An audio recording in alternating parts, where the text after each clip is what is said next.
28 मई को प्रधानमंत्री मोदी नए संसद भवन का उद्घाटन करेंगे। इस मौके पर एक भव्य समारोह होगा जिसमें देश भर से अनेक गणमान्य लोगों को आमंत्रित किया गया है।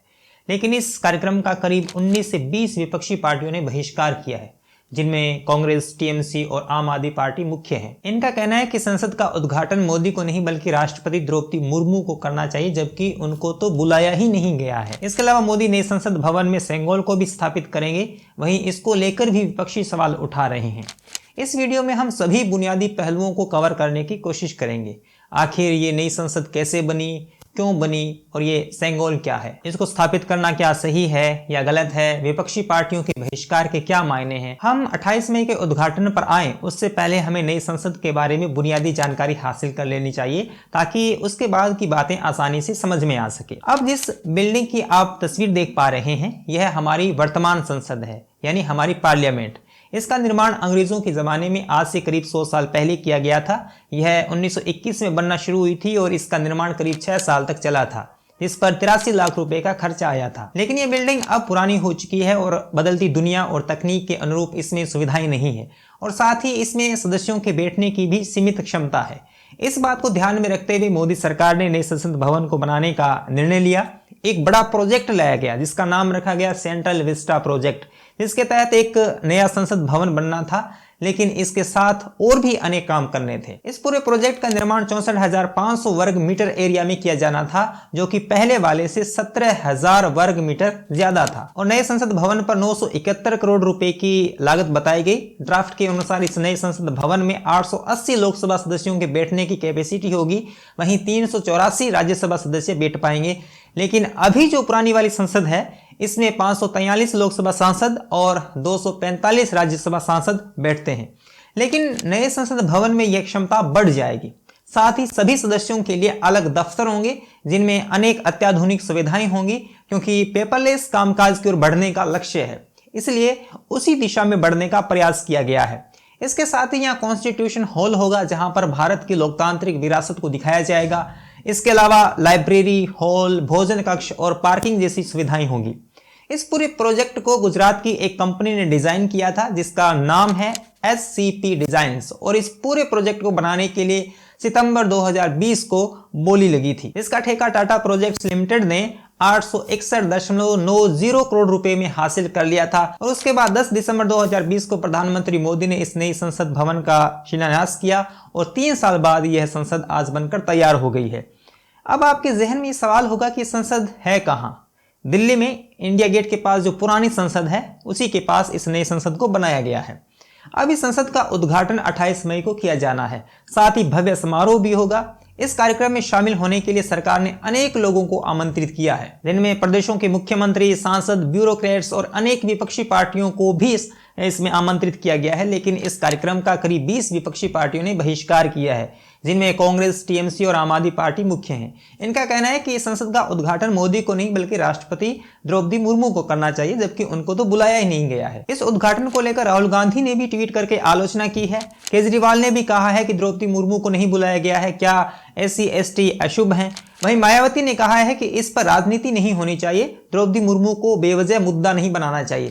जगन मोहन रेड्डी ने भी ट्वीट करके कहा है कि setting aside all political differences, I request that all political parties attend this glorious event। अभी तक जानकारी यही है कि राष्ट्रपति और उपराष्ट्रपति इस कार्यक्रम में शामिल नहीं होंगे, बल्कि उनके संदेश को पढ़ा जाएगा।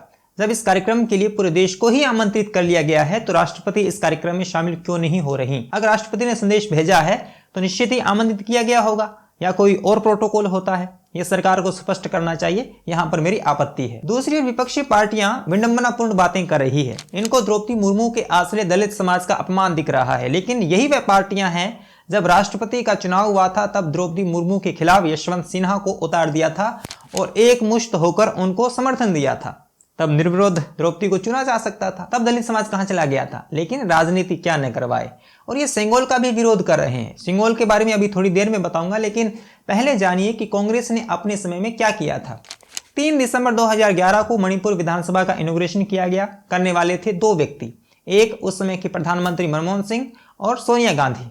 कांग्रेस को बताना चाहिए कि राज्यपाल कहां थे।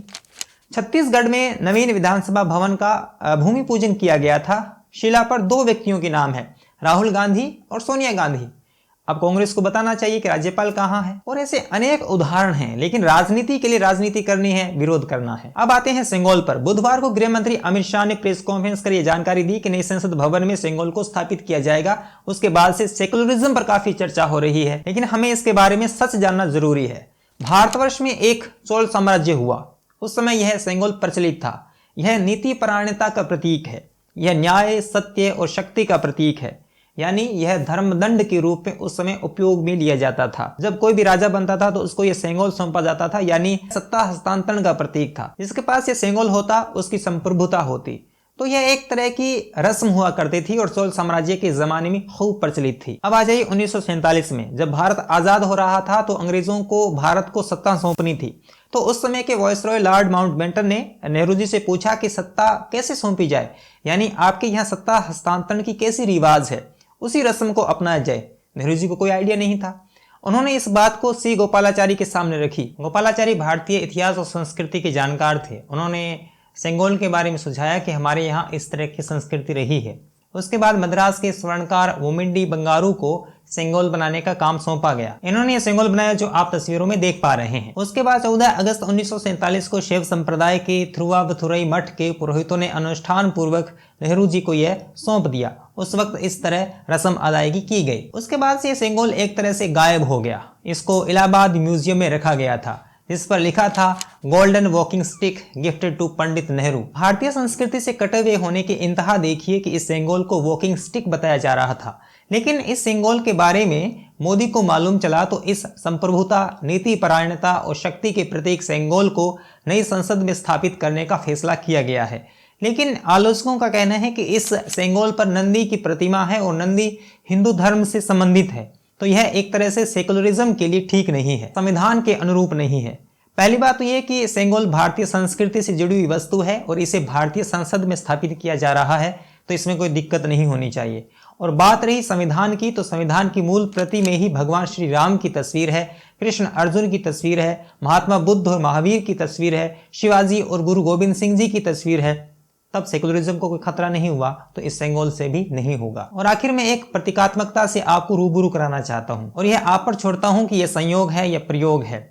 28 मई के दिन नए भारत की नई संसद का उद्घाटन हो रहा है। संयोग देखिए कि 28 मई के दिन ही वीर सावरकर की जयंती है और ठीक इसी तारीख को नेहरू का अंतिम संस्कार किया गया था। मुझे लगता है कि यह सरकार प्रतीकों से बहुत अच्छे से खेलती है, जो संदेश पहुंचाना चाहती है उससे पीछे नहीं हटती है। क्या आपको भी ये लगता है? जरूर कमेंट बॉक्स में आप बता सकते हैं। मिलेंगे अगले वीडियो में, तब तक के लिए धन्यवाद। सब्सक्राइब कीजिए कुमार शाम यूट्यूब चैनल को और बेल आइकन भी दबाना न भूलें।